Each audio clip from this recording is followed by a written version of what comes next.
domin dai duk ta'addancin da aka faɗi a birnin Magaji sai ce Alhaji Karki. Kuma tun da Allah ya ɗora ni jagoranci an san ni ne jagorancin ainihin ana zaman lafiya, ka gani ban da hurumin da zan wanke kaina.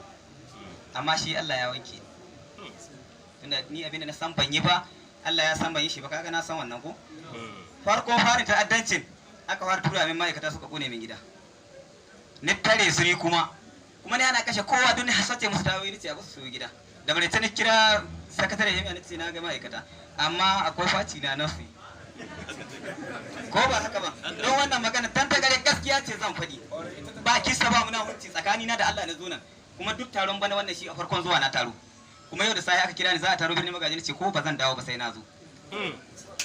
Ba don wani abu don saboda ni na san birnin Magaji aka haifa. Nan mahaifana suke, nan uwayen ƙasa ta suke. Idan ba wa birnin Magaji adalci ba, to ba inda zan je in yi adalci wanda zai tasiri. To amma sai Allah ya sa wasu jama'an mu suna da laka da kai. Domin Allah kada kai kaga ran da yan sa kai suka fita yankin garin Haladu aka ce an gane ni baban Naira na goyi da ni muna kashe mutane wallahi ajani yin tukas. Allah ya san wagga. Kuma ni na faɗi ne ba don ina tsoro kowa wallahi banda Allah ban tsoro kowa nan ko hade da za'i. Na san abin da Allah bai yi ba wallahi ba mai mishi. Kaji mataki na daya aka fara cewa to in za a yi sulhi da kowa ba da Alhaji Karki ba shine nace to bari Alhaji Karki ya zo birnin Magaji ya gani shin yanke shi za a yi ko rarraban nama shi za a yi. Shi ya kawo ni kawai ba wani abu ba. Sannan rikici tabbas wani haibu lillahi in za ka yi kai don Allah in za ka bari ka bari don Allah. Wallahi na yi rikici wuri biyu. Don wannan ni na yi shi ba wani ba. Na ɗai dutsen wake sun zo gidanmu duk sun yanke min dangi. Na zo na rama. Kaji na ɗaya ko? Na biyu mafarkacin rikici na da 'yan tigama taguwa ta sun ka halbi. Na kira su na zo da kaina ga hukuma na ce don Allah don annabi kaga an ja layi ga hitina. Su zo su biya ni haƙƙi na mu saki hannun juna. Bayan haka uban ƙasar mu ya kira su ya zo aza musu kuɗi ni an ka dahe ni magana babu ta nace ni ko ban yi hanguriya. Kaga nan ta kula ko ba ta kula ba. Kuma shi uban ƙasar ya san haka kuma ya kira ni ya ce a faɗa min in ba wannan magana nace a haƙƙi na kuma ban bari ne.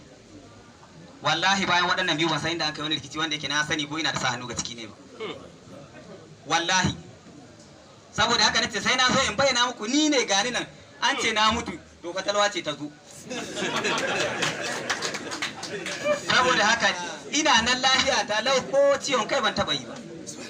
Kuma wallahi wannan abi da kuka gani tsakanina da Allah da Annabi ko ni ba yi na bane yin Allah ne domin me ban yi niyyar kwata-kwata zan shiga taron nan ba saboda me sanin wahalar inda an ka hito.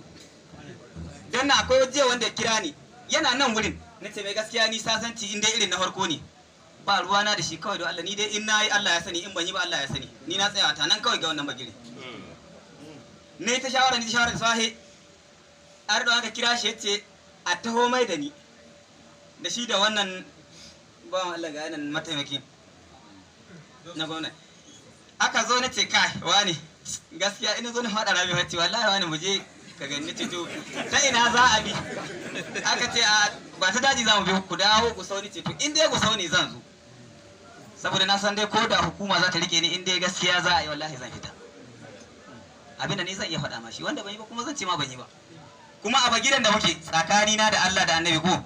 kaga dutsen abin nan Jadda aka sharɗanta a zo mata ne ce don Allah kaga yan Jadda dai da hina aka haife mu ba mu yi ba su yi muna ba ba mu yi musu ba don Allah a ja ta haka su yi ta taya in mun ka ci karshen adalci Allah bai taimako mu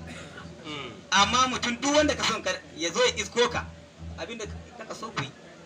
don tsakani na da Allah ni wallahi wai a ce sojoji za a tura daji wasu za su fahimci bari ko wallahi ban bari tsakani na da Allah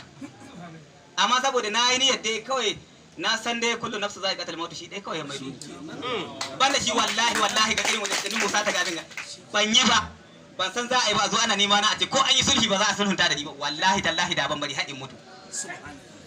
wallahi na gaya muku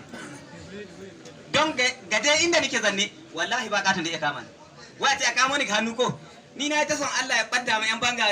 rana su je su isko ni wurin kamo ni su gani uban wani za su iskowa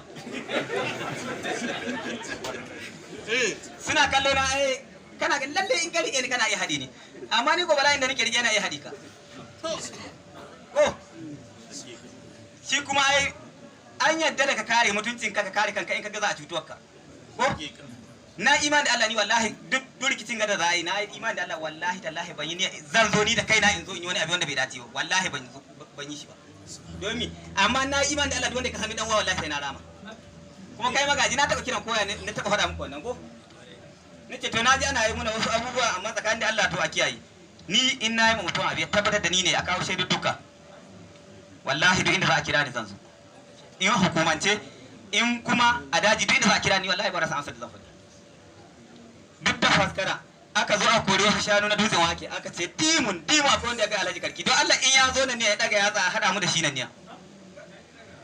wanda ya ga Alhaji Karki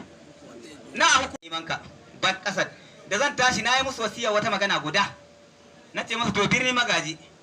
ni ban ita ba amma ta kore ni don duk abin da an kai sai a ce ni ne idan ni na yi wannan abu ko ina da sa hannu gare kada Allah ya bani iko fitiya da dukiyata Allah ya sa in samu talalabiya da za ta ci ni da dukiyata idan kuma ba haka bane su kuma ubangiji Allah ya dora musu kaddara ciwon rashin noma ta ba da gare su ta yi kama da na cuce su ko ta yi kama da su suka cutan na koma ta kuma wata ƙasa inda nake zanne lafiya nan inda ka ji anya magana cewa wai yan bindiga ka gadin manoma ba ƙarya bane mu ka gade su yi ni noma su tashi saboda a samu wata matsala ka zo da an kore ka nan mahaifarka ka zo inda ana ganin ka da hayaka ga an tare ka hannu biyu to kai ko don kana dan banza ina da baka taimaka musu kai ma ga abin da ka haƙari ai kaga dole abin diba ne nan ko to saboda haka shi ɗaya mawari na zo nan ya in birnin magaji tana kan takarda tana bukata ta alhamdulillah in ba ta bukata ta kuma lillahi alhamdu amma a samu dalili wanda ya sa ta ƙini ko da za ta ƙini